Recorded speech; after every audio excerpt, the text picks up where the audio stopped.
The tragic murder of Skylar Neese has become one of the most gripping cases to ever grip the nation. The 16-year-old West Virginia girl was the victim of a murder planned and carried out by her best friends Shalia Eddy and Rachel Schoaf in 2012. Skylar was a typical teenager in the small suburb of Star City, West Virginia. She was raised by her father, Dave Neese, a Walmart employee, and her mother, Mary Neese, who worked at a local doctor's office. "I spoiled her beyond recognition." Skylar was a very cheerful person. Her smile would light up the room.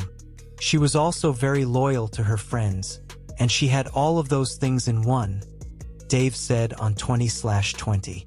Mary added, "She loved the Disney Channel, and every Friday night there would be a new Disney movie on. We'd curl up on the couch and watch the new Disney movie, and she loved it." Skylar attended nearby University High School, where she maintained a 4.0 GPA. She worked at a fast food restaurant on nights and weekends, but she dreamed of going to law school someday. When Skylar Neese snuck out of her family's apartment one summer night, she had no idea that her best friends were secretly plotting to kill her. The 16-year-old West Virginia high school student was a straight-A student, working part-time at a local fast food restaurant, and had dreams of going to law school. All of that was cut short when her friends, Shalia Eddy and Rachel Schoaf, stabbed her to death. Skylar had been friends with Shalia for years, but Rachel had only recently joined their group. Over the course of several months, the three girls' relationship began to escalate, often airing their frustrations on social media.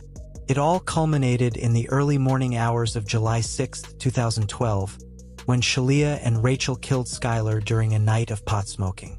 Under cover of the woods, they attacked Skylar and stabbed her more than 50 times, ABC's 2020 reported. In the months that followed, Shalia and Rachel lied to authorities and denied knowledge of Skylar's whereabouts, claiming to have dropped her off near her family's apartment before she went missing. Eventually, after being caught in their lies, Rachel confessed to the crime, and shortly after, Shalia was convicted of the crime through DNA evidence. Although Skylar resisted, even managing to wrestle the knife away from Rachel and cut her leg, Shalia persisted. Skylar was stabbed more than 50 times until the girls could no longer hear the noise. They then tried to dig a hole to bury her, but were unable to penetrate the rocky soil. Instead, they covered Neese's body with leaves and drove away. That morning, Skylar's father went to wake his daughter, only to find her gone and her bed unmade. This began a harrowing, months-long investigation into Skylar's disappearance. Skylar's parents tried to find their daughter by calling friends and family, but to no avail. When she didn't show up for work, they knew they'd have to call the police. During the initial investigation, Shalia and Rachel claimed to have seen Skylar shortly before she went missing, according to 2020.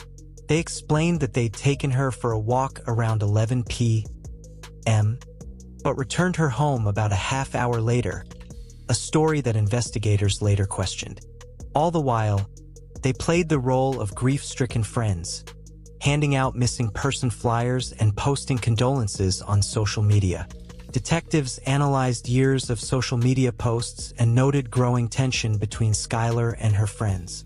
They even came across a video of Skylar playing a game of Would You Rather with Shalia and Rachel, with Shalia asking ominous questions about how they'd prefer to die. Eventually, investigators turned their attention back to Shalia and Rachel, realizing there was a hole in their story, according to 2020's. Although the girls claimed to have picked up Skylar around 11 p.m. and dropped her off about 30 minutes later, the timeline of events in surveillance footage from Skylar's apartment didn't match up. Grainy footage showed Skylar heading toward a car outside the complex around 12:30 a.m. Although Shalia and Rachel claimed they didn't know who the car belonged to, surveillance footage from a gas station soon showed that it was, in fact, Shalia's Toyota Camry. To make matters worse, Cell phone records showed a ping near Skylar's apartment complex at the same time. The next ping came around 4 a.m. in Blacksville, a town on the West Virginia-Pennsylvania border, well after the time Sheila and Rachel claimed to be home and asleep, and in the opposite direction from where they said they were driving. West Virginia State Trooper Chris Berry recalled to 2020's. According to 2020, Sheila and Rachel were interviewed by police again. This time, they told a slightly different story and acted differently.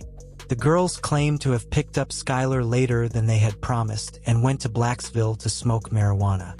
The two girls were different as night and day. Rachel was more nervous. She seemed distracted.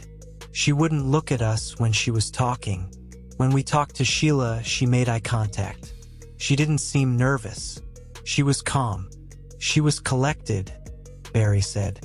In December 2012, Sheila and Rachel agreed to take a lie detector test, even though investigators knew the results would not be admissible in court. Sheila failed the test, which included questions about the night Skylar disappeared, but she was not asked directly whether she killed Skylar. Meanwhile, Rachel's mental health was deteriorating. The growing suspicions surrounding her and Sheila were taking their toll, and she began to fail. On her way to a lie detector test, she jumped out of her father's moving car and ran to Sheila's house. Shortly after, she had a nervous breakdown and was admitted to a psychiatric hospital. After her release in January 2013, Rachel requested a meeting with her attorney. In front of a police officer and an FBI agent, Rachel confessed to Skylar's murder. When asked why they did it, she said they didn't like Skylar. The first words out of her mouth were, "We stabbed her." Corporal Ronnie Gaskins told 2020's. It was a complete surprise. Rachel was arrested after her confession, and she led police to the murder scene. However, due to snowfall, they were unable to get to the scene without collecting potentially damaging evidence.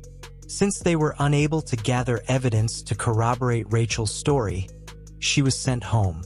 Shortly after, authorities attempted to force Sheila to incriminate herself by having Rachel wear a bug during a meeting with two girls.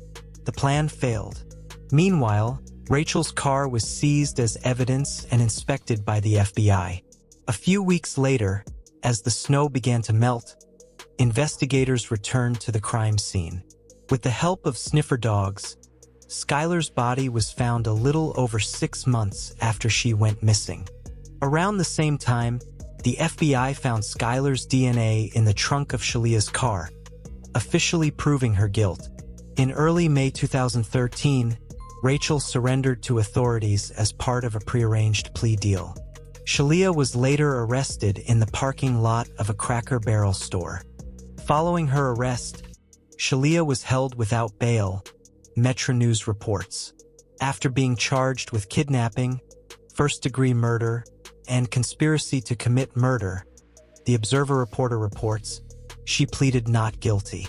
Her trial was scheduled for January 20, 2014, but she accepted a plea deal at her preliminary hearing and pleaded guilty. WBOY reports. Under the terms of the plea deal, Sheila was shielded from federal charges, and the state of Pennsylvania agreed not to prosecute Sheila for hiding Skylar's body. West Virginia also dropped the conspiracy and kidnapping charges. Sheila was then sentenced to life in prison with the possibility of parole, under a West Virginia law that allows juvenile offenders the opportunity for parole after 15 years. Meanwhile, according to the West Virginia press, Rachel, who pleaded guilty to second-degree murder in May 2013, was sentenced to 30 years in prison with the possibility of parole after 10 years. During her sentencing, she apologized to Skylar's family. "I'm so sorry. I don't know if there's a proper way to apologize because there are no words to describe the guilt and remorse that I feel every day for what I did. The person who did this is not me, not the person I am, not what I'm made of, not what I believe in," Rachel said outside the court, as shown on 20/20. Sheila and Rachel have spent the last decade behind bars at the Lakin Correctional Center in West Columbia, West Virginia. They are reportedly not as close as they once were while incarcerated at the same facility. It seems like they are not trusted confidants because Rachel turned Sheila in. If Rachel hadn't confessed, they probably would have gotten away with it. They see each other, I would say, every day. 3 co-host and award-winning journalist Justine Harmon told People in February 2024. Since starting her sentence, Rachel has applied for parole twice and was denied both times. She and Sheila are up for parole in 2028.